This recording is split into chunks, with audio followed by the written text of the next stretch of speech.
bertanya ke paslon lainnya berdasarkan tema yang sudah ditentukan. Kami ingatkan sekali lagi agar sesi bertanya dan menjawab ini sesuai dengan tata tertib.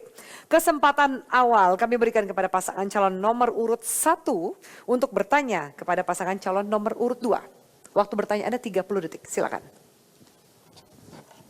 Baik, terima kasih Saudara Moderator. Bahwa dalam aspek pelayanan, yang utama itu adalah SDM yang mengerti tentang pelayanan. SDM yang kompeten.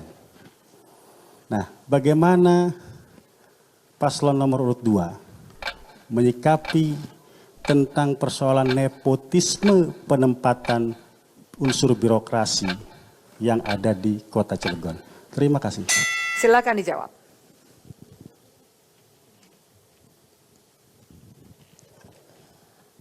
Terima kasih. Cukup banyak sebenarnya kalau kita mau menjawab tentang bagaimana penempatan dengan karyawan. Itu semua sudah ada mekanisme dan ada aturan-aturan yang sudah ditempatkan. Kita akan ada transparansi terbuka bahwa menggunakan sistem-sistem yang ada. Jadi penempatan pegawai itu sudah sesuai dengan tupoksi masing-masing dengan kewenangan yang ada. Rekrutmennya juga menggunakan tahapan dan itu menggunakan nanti ada sistem-sistem bagaimana agar tidak terjadi hal-hal yang tidak kita inginkan.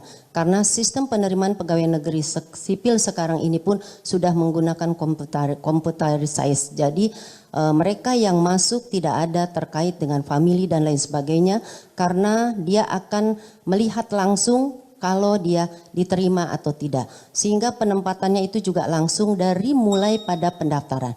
Jadi kalau untuk nepotisme saya pikir sudah putus mata rantainya karena dari mulai pendaftaran itu semua sudah menggunakan dan dari manapun orang bisa mendaftar untuk menjadi pegawai negeri sipil. Setelah itu atau ASN istilah sekarang. Setelah itu dia ditempatkan dengan ada aturan-aturan yang ada dan insya Allah ini tidak akan terjadi dalam pemerintahan yang lalu maupun pemerintahan yang sekarang. Baik, silakan. Mohon maaf. Sekarang berikutnya giliran pasangan calon nomor urut 2 untuk bertanya kepada paslon nomor urut 1. Baik.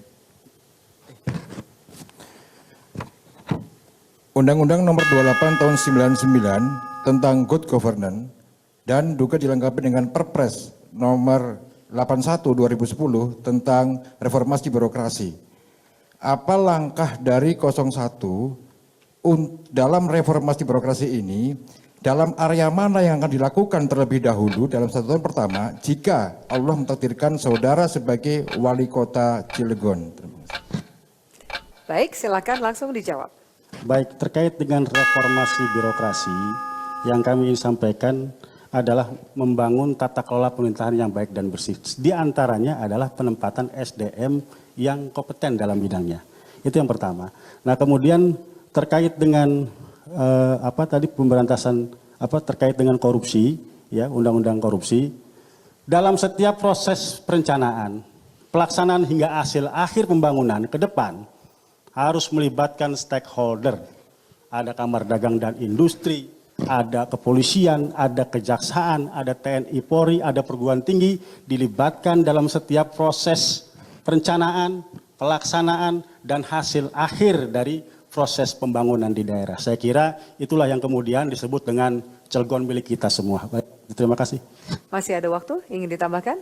Dirasa cukup. Baik, paslon nomor urut 1 silakan duduk. Berikutnya, giliran pasangan calon nomor urut 2 bertanya kepada pasangan calon nomor urut 3. Silakan, waktu Anda bertanya adalah 30 detik.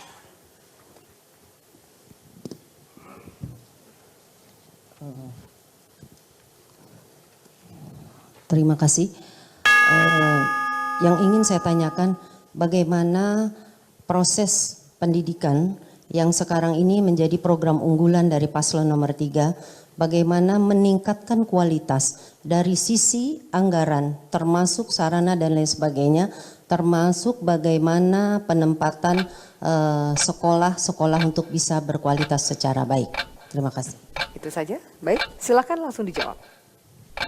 Terima kasih Paslon nomor 2 telah mempertanyakan kepada paslon nomor 3. Tentunya dalam hal ini menyangkut kepada pendidikan. Saya kira pendidikan ini wajib hukumnya dan ini adalah peran pemerintah. Saya sudah membuktikan pada saat saya menjadi kepala desa di Gunung Sugi pada saat itu. Kami butuh adalah sekolah tingkat SMP. Kami wujudkan pada saat itu. Dan juga bukan hanya karena mewujudkan, saya jujur sebagai mantan kepala desa pada saat itu diberikan ruang oleh pemerintah hanya 3 lokal. Tapi kami membangun 4 lokal dengan uang pribadi saya. Ini salah satu bukti yang saya lakukan. Apalagi saya sebagai pejabat dalam hal ini nanti. Tentunya memiliki kebijakan. Dan kami akan berkonsultasikan dengan pemerintah setingkat untuk bagaimana meningkatkan pendidikan di Kota Cilegon. Jelas persoalan itu pertanggungjawaban daerah, pertanggungjawaban kebijakan pimpinan. Saya kira kalau persoalan peningkatan tinggal teknis, tapi bagaimana, sejauh mana tanggung jawab pemerintah terhadap pendidikan di daerahnya masing-masing. Barangkali itu yang saya bisa sampaikan. Masih ada waktu, mau ditambahkan? Tambahkan kembali bagaimana akan meningkatkan anggaran yang lebih baik dengan koordinasi dengan dewan-dewan yang ada terkait pendidikan. Bagaimana pendidikan lebih bagus lagi di Cilegon aja, Purwakarta SMP-nya belum ada. Bagaimana meningkatan yang ada aja belum ada. Insya Allah jawab solusinya yang ada di Cilegon SMP akan dibangun di Purwakarta untuk membangun kesejahteraan pendidikan untuk Waktu Kota Cilegon. Anda habis. Giliran paslon nomor urut 3 bertanya kepada paslon nomor urut 2. Waktu durasi bertanya 30 detik. Paslon nomor 2 dalam hal ini kami akan bertanya kepada paslon nomor 2 dalam hal ini salah satunya calon wali kota ini adalah beliau bisa dikatakan petahana. Kecuali wakil yang baru bakal calon. Tentunya kami ingin mempertanyakan dalam hal ini tadi terkait dengan penempatan birokrasi. Itu salah satunya. Yang kedua, bagaimana sekarang ini menjadi persoalan-persoalan di Kota Cilegon. Sebenarnya banyak. Tapi satu hal saja yang menyangkut kepada ekonomi. Waktu bertanya Anda habis. Silahkan langsung dijawab. Paslon nomor urut 2. Iya. Saya masih bingung saja pertanyaan yang diajukan nomor urut 3. Tapi akan coba saya jawab. Mungkin yang bisa simak adalah bagaimana penempatan tenaga kerja begitu ya yang ada di pemerintah daerah pada saat program kami. Saya pikir kita sudah mengikuti mekanisme dengan aturan Kementerian PAN RB.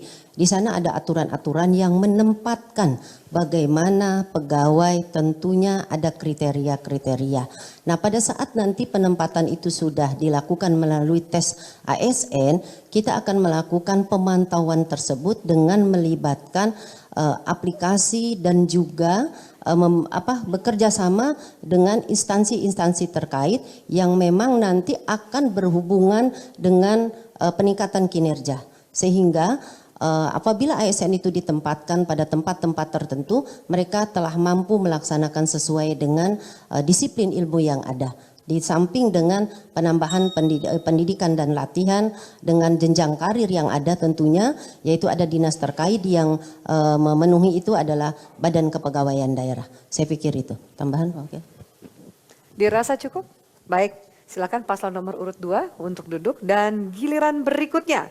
Paslon nomor urut 3 bertanya kepada paslon nomor urut 4. Silakan bertanya, waktu Anda 30 detik. Terima kasih.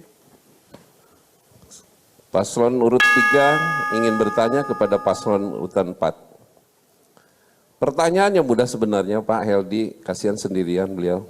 Bagaimana cara Anda untuk memasukkan dana-dana CSR yang agar bisa tepat sasaran? Itu aja yang saya pertanyakan. Itu saja, silakan langsung dijawab.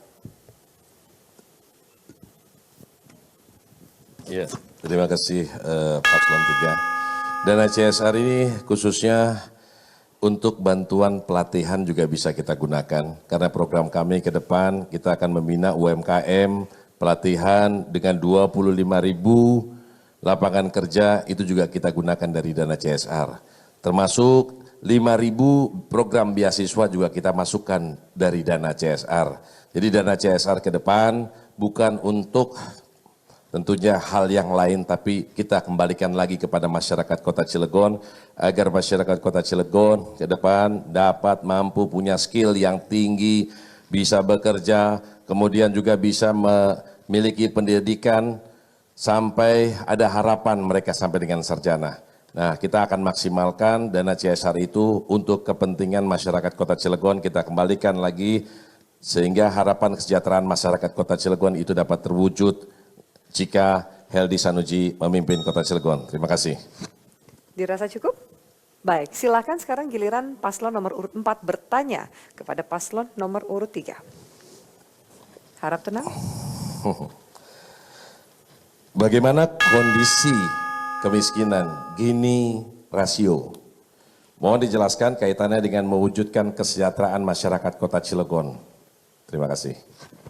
Terima Silakan kasih. dijawab.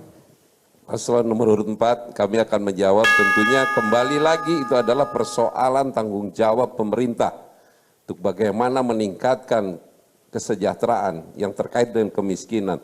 Banyak hal solusi kalau menurut saya dalam hal ini. Karena tinggal bagaimana kebijakan pemerintah untuk menggali potensi yang ada di daerah, khususnya di Kota Cilegon, yang seharusnya di Cilegon tidak ada berbicara kemiskinan yang sebenarnya. Karena Cilegon ini adalah, berdiri Cilegon adalah ditopang dengan industri, perdagangan dan jasa. Jelas potensinya cukup besar untuk bagaimana tinggal pemerintah dalam hal ini memporsikan mana itu untuk masyarakat, mana itu untuk pengusaha, mana itu untuk pemerintah. Saya kira seharusnya berbisa kemiskinan di Cilegon ini sudah tidak harus ada pembahasan hal itu. Tetapi faktanya dalam hal ini, inilah yang PR kami yang harus kami perjuangkan. Untuk bagaimana paslon nomor 3 ini bisa menjawab tentang kemiskinan di Kota Cilegon. Sehingga tidak ada lagi masyarakat yang dikatakan daerah dolar, daerah industri, padat modal, ratusan perusahaan. Tetapi ada masyarakat yang masih menjerit, menyatakan dirinya miskin. Ini akan menjawab nanti di paslon nomor 3 apabila Allah Subhanahu wa taala menentukan Haji Iye Iman Rohiman dan Aw menjadi wali kota. Insya Allah akan bisa terselesaikan. Terima kasih. Dengan kemiskinan yang ada di Kota Cilegon itu suatu permasalahan. Sekarang ini kenapa kami turun Pak IAB mencalonkan diri, karena kemiskinan adalah suatu amanah undang-undang. Waktu yaitu Anda habis, pasal waktu 34. Anda habis. Silakan duduk. Terima kasih. Giliran berikutnya pasangan calon nomor urut 4 bertanya kepada pasangan calon nomor urut 1. Silakan, waktu bertanya Anda 30 detik. Paslon 1, salah satu instrumen dalam mewujudkan kesejahteraan masyarakat adalah pengelolaan dana hibah bansos. Bagaimana mewujudkan good governance dalam mempertanggungjawabkan penggunaan dana hibah bansos? Terima kasih. Silakan dijawab. Terima kasih paslon nomor 4 dan saya ajak untuk para hadirin serta pemirsa mendoakan wakil beliau mudah-mudahan diberikan kesehatan, ya, diberikan kekuatan oleh Allah Subhanahu wa taala. Mudah-mudahan cepat sehat ya Pak Heldy, wakilnya. Dan terkait dengan masalah bansos, saya kira pertama kita belakangan gaduh soal data penerima bansos. Ya. Kemudian yang kedua, diduga bansos digunakan untuk kepentingan politik pemilu kada, apalagi menjelang pemilu kada. Nah, itu saya kira bukan rahasia umum. Maka solusinya adalah kita harus punya big data. Big data yang mengintegrasikan semua data agar data kemiskinan, data prasejahtera itu betul-betul dapat akurat. Jadi yang nerima bukan yang pakai gelang-gelang bagus gede-gede, bukan yang nerima orang yang kemudian datang ke kelurahan pakai mobil mewah. Tapi yang nerima adalah betul-betul mereka orang yang prasejahtera membutuhkan bantuan jejaring sosial. Nah, itu yang pertama. Kemudian terkait tentunya perlu ada solusi. Solusinya di luar stimulasi kepada masyarakat yang membutuhkan jejaring sosial itu, membutuhkan bantuan sosial dan sebagainya, perlu juga ada pendampingan usaha yang sustainable, berkelanjutan. Supaya apa? Masyarakat kita jangan punya kesan disuapin terus. Berikan mereka kailnya, agar mereka bisa mandiri, agar mereka bisa berdiri di kaki sendiri, agar mereka bisa mulai membangun ekonomi dari prasejahtera menjadi sejahtera. Silakan sekarang giliran paslon nomor urut 1 bertanya kepada paslon nomor urut 4. Ya, terima kasih. Yang terhormat paslon nomor 4. Cilegon adalah kota industri yang pasti mempunyai dampak terhadap lingkungan hidup dan kesehatan. Kita tahu kesehatan haruslah menjadi skala prioritas dalam pelayanan publik. Menurut data dan sumber Kota Cilegon selama 5 tahun terakhir ada 194.684 kasus ISPA. Bagaimana konsep dan penanggulangan dalam menyikapi persoalan tersebut dengan anggaran pembiayaan daerah serta pelayanan kesehatan? Terima kasih. Silakan dijawab. Terima kasih.